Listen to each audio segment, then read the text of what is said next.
বিভিন্ন আসনে দলীয় প্রার্থী হওয়ায় সারা দেশের মতো রাজধানী ঢাকাতেও বিএনপি কর্মী সমর্থকদের উল্লাস উচ্ছ্বাস দেখা গেছে। বিএনপি থেকে যারা মনোনয়ন পেয়েছেন তাদের সবাইকে নির্বাচনী যাত্রায় ঐক্যবদ্ধ হয়ে কাজ করার আহ্বান জানিয়েছেন ঢাকা ৮ আসনে বিএনপির মনোনীত প্রার্থী মির্জা আব্বাস।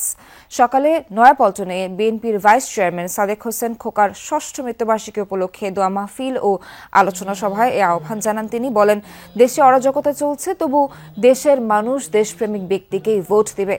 বিএনপি মনোনীত তরুণ প্রার্থীদেরকে জয়ী করার জন্য নেতাকর্মীদের কাজ করারও আহ্বান জানান মির্জা আব্বাস। একই অনুষ্ঠানে বিএনপি মনোনীত ঢাকা ৬ আসনের প্রার্থী ইশরাক হোসেন বলেন, ৩টি পাতানো নির্বাচনের পর অন্তর্বর্তী সরকারের অধীনে আগামী নির্বাচন হতে যাচ্ছে। তাই দলের পক্ষে যাকেই মনোনয়ন দেওয়া হোক না কেন, তার পক্ষে সবাইকে কাজ করতে হবে।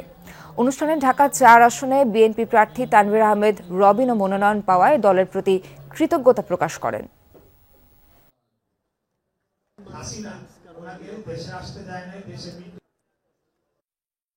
নতুন পুরনো মিলে একটি আমার মনে হয় যে মনোনয়নটা হয়েছে, একটা সুন্দর মনোনয়ন হয়েছে।